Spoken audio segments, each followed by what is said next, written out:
Good afternoon, everyone. Welcome to this press conference, which will be given by the Eurogroup President, Pascal Donohoe, and the Chancellor of the Exchequer, Reeves.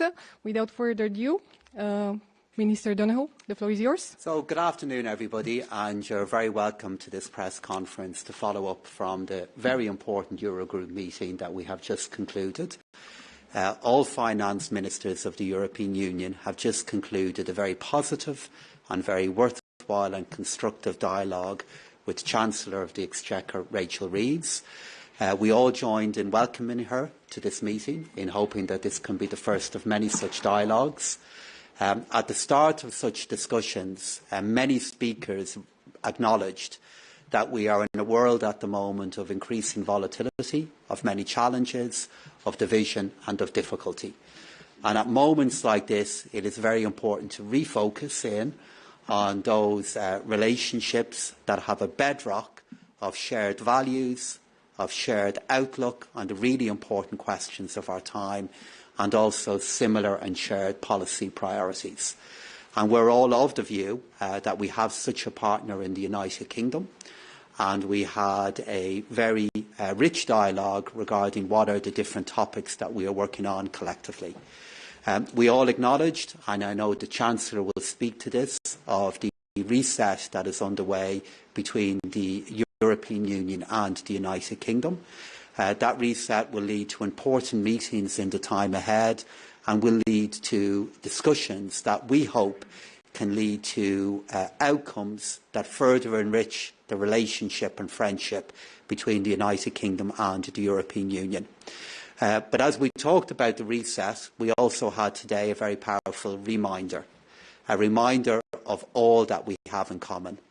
We look at our shared values with regard to the rule of law, with regard to international order, and we all acknowledged the immense contribution that the United Kingdom is making to supporting the people of Ukraine, to supporting the cause of democracy and safety here in Europe.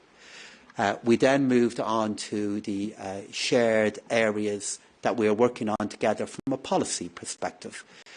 We have in the European Union and in the United Kingdom a new budget frameworks being established that seek to make our public finances safe, but also create the ability to invest in our future. In the EU and the UK, we're also working intensively on new energy policies regarding how we can move to a greener and to a safer future. And we're also involved in much work regarding how we can create the ability to invest in that future through the better management and use of private capital within the UK and the European Union. And we had a discussion regarding how we can support each other in that journey. So today was very valuable, very, very positive. The real value in it was the dialogue, the real value in it was the welcome and the acknowledgement from all of us of the work that Chancellor Reeves and Prime Minister Starmer are now leading in the United Kingdom, and the desire that we have to work together to deliver a better future for the people of the European Union and the United Kingdom. So, Rachel, thank you very much for being in attendance today, for the contribution that you've made, and we look forward to this being one of a series of discussions that we'll have in the future. Well, thank you very much, Pascal, for the very warm welcome that you and Eurogroup colleagues gave me this afternoon, and can I take this opportunity as well to congratulate you on your re-election last week in Dublin. I came here today to begin the reset that the UK government want to see in terms of our relationship with the European Union. And today, in many ways, was a milestone moment because it is the first time that a UK Chancellor has addressed the Eurogroup since we left the European Union.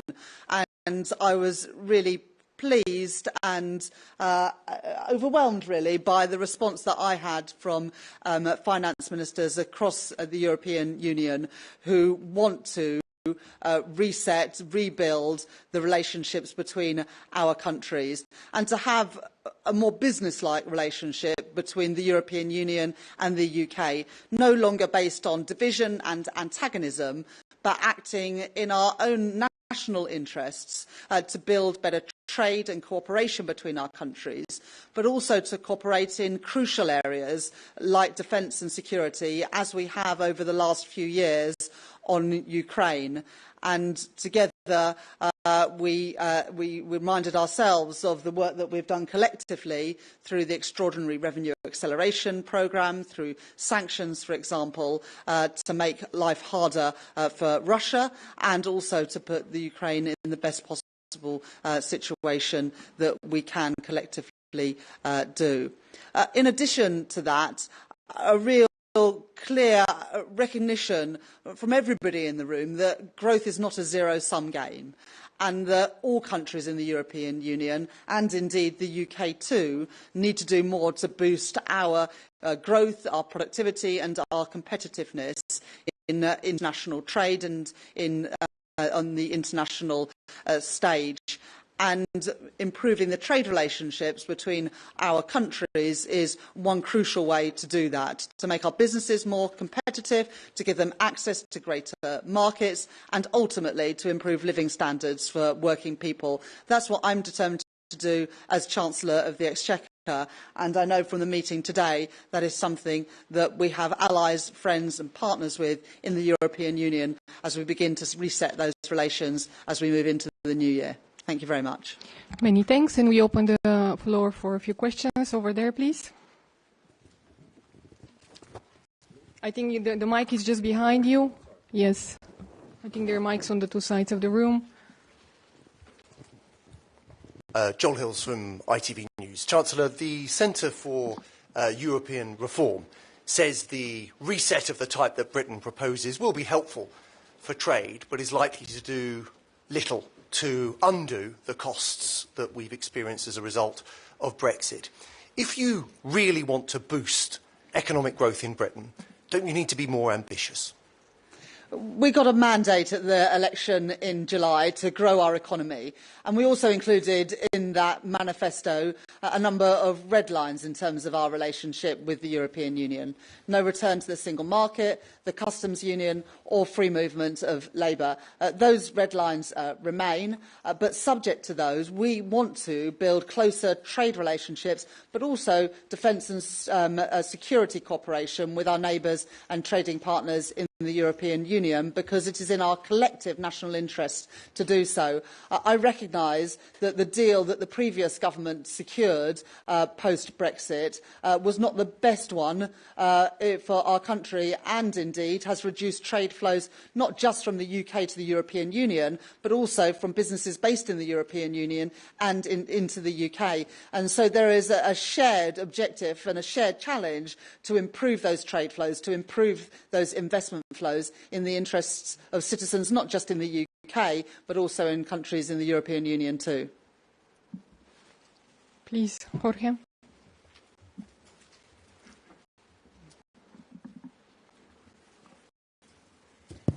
Jorge Valero with Bloomberg. Question for the Chancellor. I would like to know whether you could tell us what was your specific offer or demands to the EU ministers here, or when you met with Commissioner Serafin at the Commission building, when it comes to defence, or when it comes to the internal market, when it comes to trade, and whether you will be ready to sacrifice some of the UK sovereignty for having a closer cooperation with the EU, especially taking into account the new administration that's going to take over in the US. For Eurogroup President, what was the response of the finance ministers when the Chancellor made these demands or this offer inside the room? Thank you. Thank you very much for that question. As well as meeting Eurogroup ministers today, I've also had the opportunity to meet Commissioners Serafin, Albuquerque and Dombrovskis. And that's really important for me and for this government to re-establish and rebuild relationships and indeed trust with our neighbours and trading partners and allies within the European Union. I did not come here today to start a negotiation or to lay down a set of demands. Those conversations about the reset and those negotiations will begin in the new year. But what I was aiming to do today was to begin to rebuild those bonds of trust that have been fractured in the last few years under the previous government, and to show our friends, neighbours and allies in the European Union that we want a reset of those relationships. We want to rebuild our relationship on mutual trust and shared values and shared interests, and I hope that's what I achieved in the meeting today. And in terms of the response to what the Chancellor said today, there was a very warm response for the views that were articulated by the Chancellor to Finance Ministers of the European Union. Today was not a negotiation. That negotiation will follow. The United Kingdom, the European Union, spent many years negotiating together to lead to an agreement which, for example, from an Irish perspective, in the implementation of the Windsor Framework Agreement is of particular and huge importance to us. So we are well familiar with what the negotiation phase can look like. But before we get into that phase, it was important for each side to come together, to set the tone and to lay out what our views are in areas in which we can continue to cooperate today on. And by any measure, the meeting today delivered against that. And the views that the Chancellor heard, the views that she outlined, allowed all of us to be reminded of what we have in common, the value of building on that, and I believe will set the stage for negotiations that will follow after that. Thank you. Please.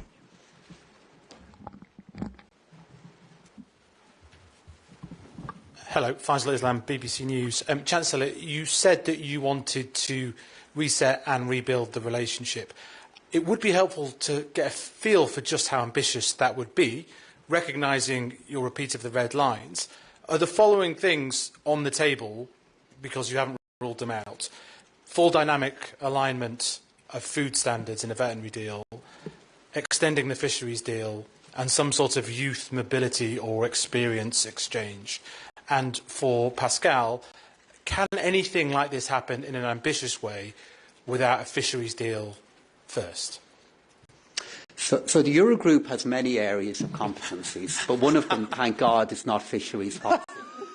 And thank God we are blessed with colleagues elsewhere in the European Union, and I'm sure in the United Kingdom, for whom fisheries policies and many of the issues that you've covered off, they have a very deep expertise in.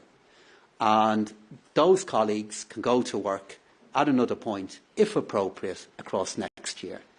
Today was not the day in which either the Eurogroup and finance ministers in the European Union, or indeed the Chancellor, laid out our detailed views regarding what the future could look like. Instead, what we had is, after many years, which at times were very difficult, we had the very symbolic and important value of having the Chancellor in the room with 27 finance ministers in the European Union, in which we were reminded of all we have in common. And we were reminded of our similar views of the big challenges facing the world. And that, in turn, I hope, can animate and set the tone for all of our other experts in negotiations in the year ahead, if they're appropriate. So the issue of fisheries, of youth mobility, all those other matters are for another day. Instead, what we had is an exchange of views and a reminder of what we have in common. As ever, I agree entirely with Pascal Donohoe. Today was not about starting a negotiation. Today was the preliminary work that is needed to rebuild trust and to build relations after a very fractious and antagonistic few years of relationships between the UK and the European Union. We want to draw a line under those relationships and turn a page to one of cooperation and recognising that there are so many areas where we want to and need to work together if we're going to improve living standards for our citizens and improve competitiveness of our economies. Many thanks. And one last question, Paula, maybe over there.